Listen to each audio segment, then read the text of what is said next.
Question everything. So, the truth will not be televised, and that's the truth. And you best to believe that. So with that stated,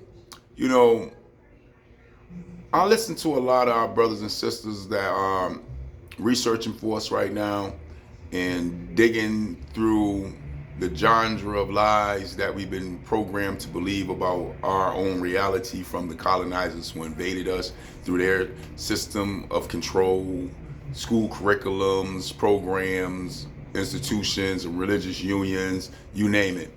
They control all that. Say it again. The colonizers control all of that.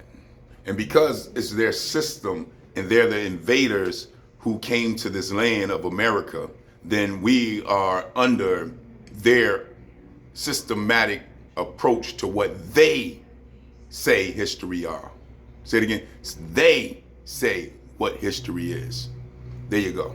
So with that stated, do it mean it's the truth? When another nation of people invade another land and then write the history of that land that they're not from, is you really getting the truth of that land? Or is you getting the narrative of the truth of what they who invaded the land say that is the truth? These are things that we must understand. Because why would the people that invaded and stole a land from another people tell the truth to you about the history of that land? Why would they do that? How would that benefit them who invaded and stole the land by telling you the truth about the land? That doesn't make any sense. That's just the reality to it. And what make you think that if you told me the truth about my land that you stole, that I wouldn't be upset about it and want to do something about it? Thus, it wouldn't be logical to tell me the truth about my land if you stole it from me, because I would want my land back. And I would want it back probably by all means necessary. So I would have to manipulate the information and the history of that land in order to feed it back to you if I stole it in order to keep it. Don't that make more sense? Well, that's where we at here in America as the Aboriginal Negroes of America. And this is why they haven't gave you reparations for liberation or liberations for reparations in the form of either or, either, because it empowers you on your own land to think for yourself and to control and manipulate the avenue of approach of building up your nation on your own. Thus, they haven't gave you no support in that area of rebuilding yourself. They give you rations, bare minimum, and they only uplift the people that is willing to turn their back on their nation. Thus, the many celebrities and actors that we have today that don't come back to our communities and open up businesses in order for us to get economically sound and from under the economic oppression that the colonizers have us under. So with that, when you look at the many brothers and sisters today that are doing investigative research for our people in order to put out the true information that been hidden but written by the colonizers, we are under systematic attack 100,000%. To be woke, they even label you as a cult. Even though that statement of being woke is only on the basis of you educating, researching, and investigating, and doing investigative research for yourself. That's all it really is about. To look behind the curtain of what has been told to you in front of the curtain to see what's behind it. And what we're finding out is we've been lied to in all ways whatsoever in order to mentally genocide us through paper genocide off our own land and out of our own identity, history, and heritage and culture. And this is what's been happening and has been happening for the last 600 years. Just imagine if I came to you as a nation to take over your nation, and I told you that now that we have control of your land, you can no longer practice your identity, you can no longer wear your identity, you can no longer speak your language, you can no longer look me in the eyes because that's eyeballing, you can no longer challenge me on no information or no wording of laws that I put out. You have to follow everything I say or you will be whipped, or put to deletion. What do you think that nation under this type of oppression would do? And how would you, as a nation, with another nation on your neck, talking like that, with the ability to back it up, be able to keep your culture, heritage, identity, and way of life? Especially if I'm preventing you from being able to read for 200 years by force. How would you be able to hold on to any truth that is your identity or where you're from, other than what I tell you, if I'm by an iron thumb is keeping you from owning your own reality? How would you keep it?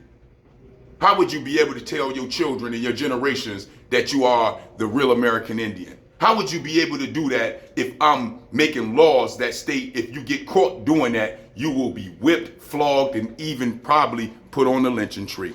How would you be able to do that? You wouldn't. That's just the reality.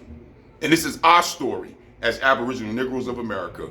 We've been stopped from reading for 200 years in order for them to rewrite the history of America, as they destroyed everything that our people built in America to have us rebuild America in their likeness, in order for them to be able to build an empire that represents them on the lands of America that they took from our forefathers as they circumvented us out of our own heritage, culture, identity, and land, as well as God.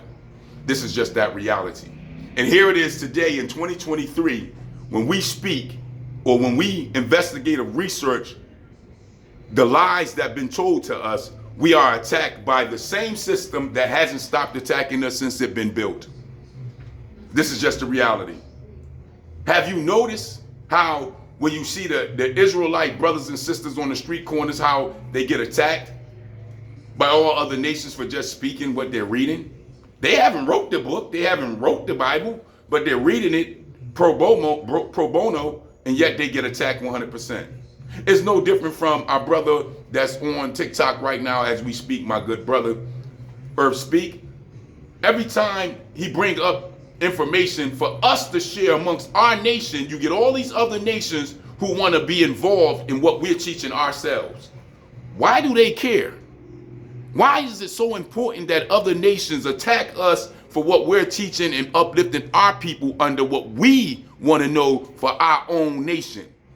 We're not attacking nobody else's nation. We're not even asking you to be a part of it, but yet still, for some reason, you must speak on what we're speaking on to ourselves.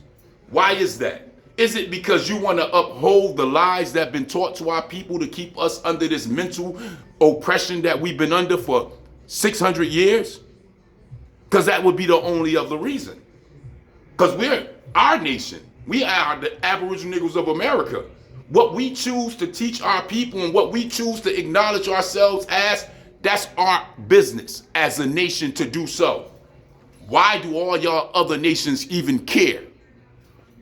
Y'all haven't been through what we've been through. Y'all not still with y'all colonizers and oppressors doing the things that they've been doing to you for 600 years like we are still today. This is our reality. We haven't been liberated. We haven't been separated from the people that has done us a grave holocaust to our own nation. But yet still, y'all have so much to say about what we are doing to educate and uplift our people into a better light. Make some sense of that. Because at this point in time, all it says is you're still trying to maintain and still maintaining what has been done to us under this atrocious, this very terrible, tyrannical, devilish system of what we call United States today. This is just that reality. And until we as a people, and I'm always saying, accept these truths, that we are still under our colonizers and under our oppressors, there's no movement for us. We got to continue to do what we are doing right now, and that's bringing our children to that truth.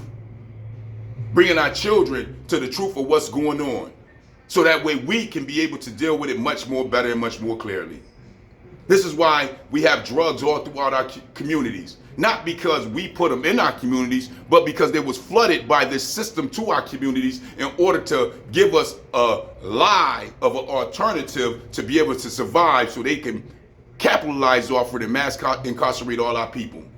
That's what it was about. At the same time, destroying our people biologically through biological warfare. And this is what's going on. This is what been going on. And then it's being promoted by people that's willing to sell our people out and betray our people by taking that bag in order to push the rhetoric of doing these type of crimes into the community, or these type of drugs that are sweeping and going throughout our community. It's pushed on the radio airwaves, it's pushed on the TV airwaves, the mainstream movie airwaves, every which way you can possibly imagine. Then we turn around and say, hey, we don't want violence or crime in the communities, but we indulge in it by promoting it. These are things we gotta acknowledge that is totally wrong, that is happening on a regular basis. So when we, as a people, are researching and studying for ourselves, as a nation, as Aboriginal Negroes, it's our business. It's our business to correct ourselves, and it's our business to better ourselves to the best of our ability under the oppression that we are still under the colonizers that has inherited our suffering. It's our business on how we go about dealing with one another. And at this time, and at this form, and at this formal, we as a people must continuously be diligent at pushing through the lies that have been taught to us to better our reality and bring back our culture, identity, heritage, and history, and God to be able to better govern ourselves. And with that, I just don't get it. I just don't understand it. But that is the question. You let me know. Peace, peace.